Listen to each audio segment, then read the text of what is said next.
Senator Lawrence Bongo ay binanatan PhilHealth Chairman na si Ledesma matapos itong magdahilan sa pondo ng PhilHealth amounted of 89 billion pesos na nanggaling sa taong bayan. Baho ng PhilHealth Chairman na si Ledesma ay ibinulgar na. Damay pa itong si Recto sa itinagal ko ng pagsusubaybay sa mundo ng politika at sa patuloy na pag-uobserba sa pananahimik ni Senator Bongo. Pero ngayon, finally, sinupalpal na rin niya ang chairman ng PhilHealth na si Ledesma. And proud to say na meron siyang paninindigan laban sa korupsyon ng gobyerno.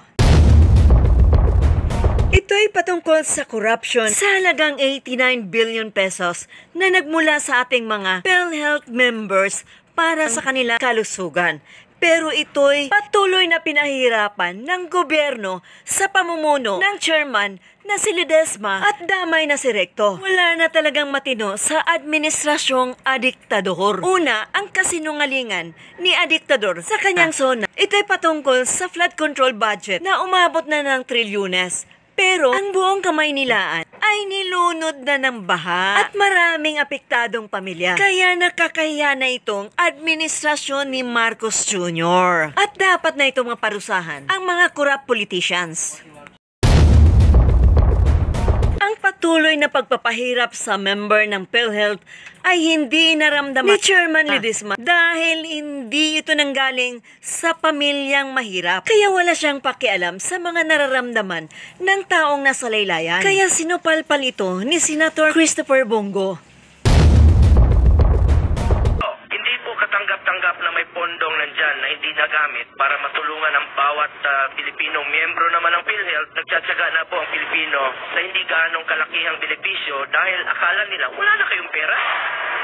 Bakit may 90 billion na excess funds ang PhilHealth? President Ledesma, maraming pondo ang PhilHealth. Am I correct? Sabi ni Secretary Recto. Yes po. Ang laki ng pondo. Marami po. O ngayon, pwede naman palang bayaran ng hiya. Ba't pinantay nyo pa ng 2 years? Bakit hanggang ngayon maraming lumalapit sa akin? Nagbibit-bit ng reseta. Walang pambili ng gamot. Sapat ba o sobra-sobra na ang pondo? Oo, bakit marami pa rin nagpapakonsulta at takot magpatingin sa doktor? Bakit kulang pa rin ang benefit packages ng PhilHealth at may out-of-pocket pa rin mga pasyente? Magkano ba yung libre ninyong dental services sa PhilHealth? 440 pesos. Hindi pa ibot ng ngipin yan. Hindi nyo palawakin yung konsulta. Yung libreng gamot. Hindi naman nila kayo makikita. Pwede ba nilang dalahin yung reseta sa inyo? Packages na makakatulong sa ating mga kababayan tulad ng dialysis benefit. Ang iba dyan, namamatay na lang po. Hindi nila na-avail kompleto yung kanilang session. Mamakaawa. Kulang daw ang subsidy per dialysis session. At kung sobra naman po ang pera nyo, bakit kailangan nyo pang mangolekta? Sa OFW, nabanggit po ni Pangulong Marcos na may bagong programa ngayon gagawin for next year. Pwede naman pala, di ba? Pwede naman pala magdagdag ng mga benepisyo at programa para mabawasan po ang pagtani ng mga mahirap. At hindi kayo gumawa ng mga bagong programa na makatulong sa mga mahirap. Dalawang priority po ang dapat nyo unahin. Ari ba, dagdagan nyo po yung case packages ninyo, sobra yung pondo nyo, and baka pwedeng i-reduce nyo po ang contribution ng member. Malaking tulong po yun sa mga mahirap. Currently kasi sa government, wala na ba? But we are looking at, yes, on private also. When will that happen, sir? We'll move as fast as we can, Senator. Promise yan. And we will keep you posted. President Ledesma, I want to clarify, no? Yung sinabi nyo kanina na walang babayaran sa public hospital, sa ward lang. Pag sa ward, di ba charity ward? No balance billing, yes. Pag Yes, charity ward, that is only 10%. Am I correct? 90% public, 10% private, sir. Iklaro nyo po na wala ba silang babayaran sa public hospital? Yung mga nasa admitted sa hospital, wala. Marami may babayaran sila. Maging sa public, nagbabayad na tayo. Oo, nagbabayad sila. Yung sinabi mo kanina, wala silang babayaran. Huwag kang mangako sa publiko na hindi totoo. Sa government hospitals po, dapat NBP, no balance billing, 90% po. What dapat 100% na lang siguro? What do you mean 90%? Gamitin niyo po yung pera ng PhilHealth na malibre. Yung may, sorry sir, Ito gusto ko lang, based on my experience, sa kaikot ko sa mga ospital, punta ka ng heart center. Nakapunta ka ng heart center. yes po. Nakapunta ka na. Yes po. Ba't marami pa rin humingi ng tulong doon sa mga billing nila? Kung pumunta ka ng PGH, pumunta ka sa mga government hospital, marami pa rin humingi ng tulong sa billing nila. Hindi talaga totally libre. Pakisilip naman po, President Ledesma. Ako, Ledesma, mahiya ka naman kung gagamitin mo ang pera ng taong bayan para sa kanilang kalusugan yan. Mahiya-hiya ka naman, ang laki-laki ng katawan mo. Okay po. Dumaan ka ba sa pagiging mahirap? Yung totoo lang, honest answer. I don't think so po. I don't think so po. Talaga naman, halata naman talaga na hindi ka nanggaling sa hirap, kaya hindi mo naramdaman. Nakakaloko.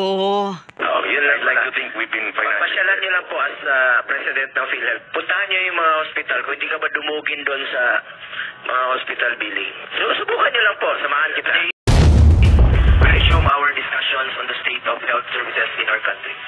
During the past hearings, we have urged the DOH and the DBM to reconcile the records and expedite the release of the health emergency allowance due to our healthcare workers. Konektado po ito kasi ginagawang rason po ng finance manager natin na hinahanapan po ng paraan para mabayaran po ang ating mga healthcare workers. Para po sa akin bilang chairman ng Committee on Health, kayo mga health workers, kayo po ang hero ng pandemya. Kayo po ay nagsakripisyo upang maproteksyonan ang buhay ng mga Pilipino. Maliit na halaga lang po ito kumpara sa dugo at pawis na kanilang ibinuhunan sa ngalan ng kanilang tungkulin. Until now, panay pa rin ang, kahit saan ako pumunta, sumisigaw pa rin ng mga health workers ng HIA. Parang bago pa ako mag-opening statement hapon sa Laguna. Pakita niyo yung video, please. Kahit saan ako pumunta sa pagkabilang sulok ng Pilipinas, sinisigaw talaga nila HIA. Sabi ko nga, services rendered na po ito. Kaya dapat lang nasuklian ng gobyerno ang pinaghirapan ng ating mga healthcare workers. Isa tayo sa mga author at co-sponsor ng Republic Act 11712 o Public Health Emergency Benefits and Allowances Act. Hindi tayo tumigil sa pagbabantay na may pamahagi po ito. Sabi ko nga, sa kailang hearings na po tayo at hindi tayo titigil alang-alang sa ating mga healthcare workers. We are glad because it would seem that our monthly hearings have borne fruit. Nagbunga po ito. Sulit po ang ating pangungulit at pagpapaalala sa DOH at DBM na bayaran na ang health emergency allowance sa ating healthcare workers after a series of dialogues with our healthcare workers and our monthly hearings. The DBM and the DOH give the assurance to release 27 billion to settle the unpaid HIA. I thank the DBM and the DOH for their commitment to ensure the welfare of our healthcare workers. However, we're just winning half the battle. As I always urge, all records must be reconciled so that no qualified health workers will be left behind. Siguraduhin tugma po ang inyong records. Yun ang mahirap, pagtutugma ng records para ma-check na lahat ng qualified ay makakatanggap ng HIA. Sa pag-iikot ko sa buong Pilipinas, pag pupunta po ako sa ospital, sa mga super health centers, isa po ang sinisigaw ng mga health workers, mga PHW, mga medical workers natin, Mandaluyong, Bulacan, Imus, Cavite, San Fernando, La Union, Pasig, and even Legazpi. Sinisigaw pa rin talaga nila, HIA. This committee will continue to fight for their cause. Para sa ating healthcare workers, I am one with you in your call for the release of your much-deserved allowances. You have this committee as an avenue to air your concerns, particularly Secretary Recto, Secretary Pangandaman, Secretary Bosa. Gusto lang nating makalikom ng pondo at magamit ang mga pondong ito na hindi nagagamit.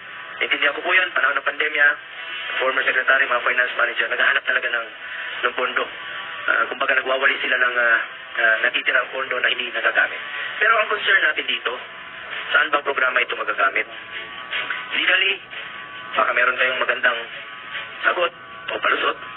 But morally, for me, this is unacceptable. Bakit may ibang pinaglalaan ng pondo na dapat ay para sa kalusugan? Bakit may 90 billion na excess funds ang PhilHealth na pwede siguro magamit para sa palawakin at palakasin ng mga benefit packages? Packages na makakatulong sa ating mga kababayan tulad ng dialysis benefit. Ang iba dyan, namamatay na lang po, hindi nila na-avail kumpleto yung kanilang sesyon. Nagmamakaawa. Kulang daw ang subsidy per dialysis session. Bakit hindi nyo gamitin sa mga programang mental health benefits?